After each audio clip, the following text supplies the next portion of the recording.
Check the 3D research out on our playlist page here on Crypto Reality YouTube. Don't forget your 3D glasses. There's a big track right there. Most of the environments that we work in require a great deal of skill to track. The tracks that you typically see here are very subtle, but we find enormous tracks. And we catch enormous creatures on film right here.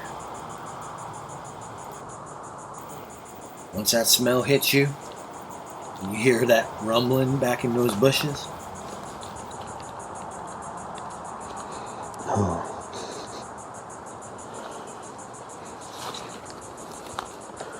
holy, here's a big footprint, man.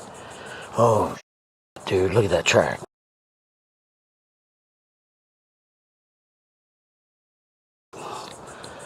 Man.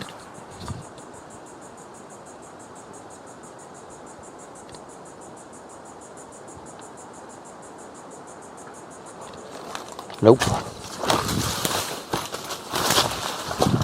Get my in there. Either you've seen it or you're aware of it or you're not. If you're not, more than likely you have an opinion that this doesn't even matter. It's not important. I can assure you, when you begin to really look into what this ultimately represents, it then begins to get very clear how important this should be to science. I mean, what we're talking about is an aboriginal species of hominid that occupies North America. We're talking about a keystone species that essentially affects the entire wilderness. We're talking about a possible example of pre-human that we could have evolved from an evolutionary scientific standpoint. We're talking about something that literally existed on this continent before the American Indians came, watched the European settlers come and decimate the American Indian populations across the entire country, watched them displaced from the bushes. And along the way, you have interactions with those European settlers. We have accounts. If this stuff was going on, would we have accounts? Yes. In point of fact, we do. We have records of accounts from both sides, from the American Indians and the European settlers. In fact, if you go into these areas, these same exact areas that the American Indians 1,000 years ago talked about Sasquatch occupying, and you look at the European settlers' accounts, they're in the same spot today in modern times. You have the same exact type of accounts coming out of the same exact areas. The only thing that's changed is the people who claim ownership over the actual property. They're still seeing Bigfoot in the exact same places all over this country. And with that trend continuing, it's ludicrous for us to even think that biology or biologists at some level that are tasked with studying these areas don't have conclusive evidence that there is a keystone species of hominid in taking up residence in these areas. Apparently what's been going on here in this back area where the hills begins, right in this area, they started an excavation out back here, and right here where this hill is, there's been a lot of noise coming out. There have been branches across the road coming into the place. Apparently the guy that's been excavating the place has had things thrown at his house. There's some type of activity here as well, and it all started with this hill, the excavation of this hill. So tomorrow we're going to head into the bush and try to figure out what's going on.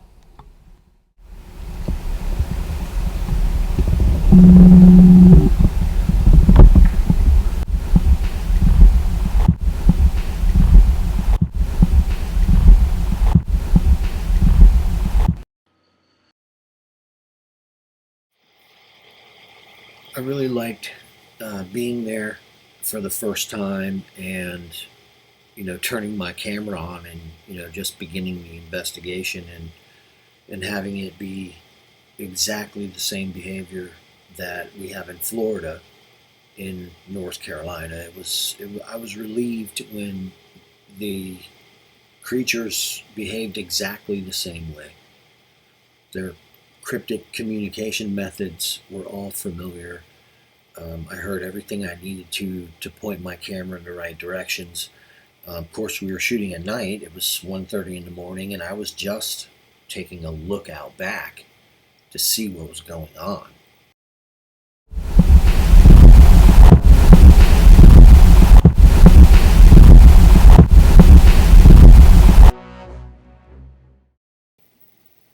I think probably the most incredible part of this is the realization that what we know now, someone knows this, all of it, already. You need to know that. It's difficult when you first start to understand the degree that these creatures actually adapt in these environments, and it's a learning curve. It definitely takes time to get it down, the degree, the depth that they are embedded in the environment. And not only that, but the depths they'll go I think that to observe. if more quote unquote researchers understood exactly what they were up against, they would actually begin to document the species to a greater degree.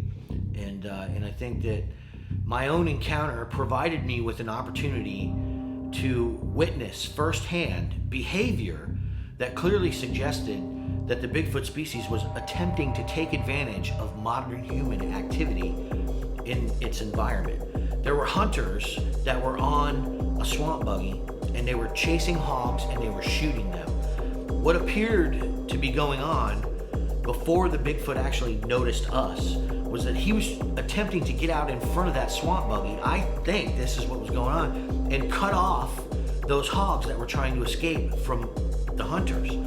So what I had as an example of what to begin looking for was something that was, first of all, extremely intelligent, extremely physically adept. He cleared a 20-foot trail right in front of us, landed like he'd done it 1,000 times, and then turned and looked at us, and looked at me in particular because I was staring at him as soon as he noticed we were there, and then took off in a blink of an eye. He was gone.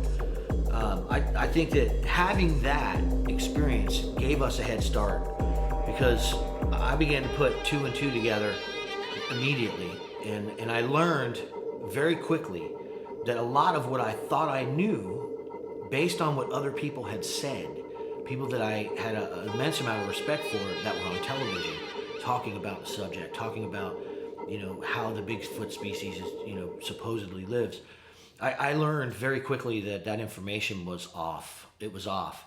And so when we started to look into it in the field heavily, and we were going to do this, we took it all back to formula, to the most basic idea that, what I saw that day was something that lives completely wild and has to run and jump and hide and sneak and catch food with its hands.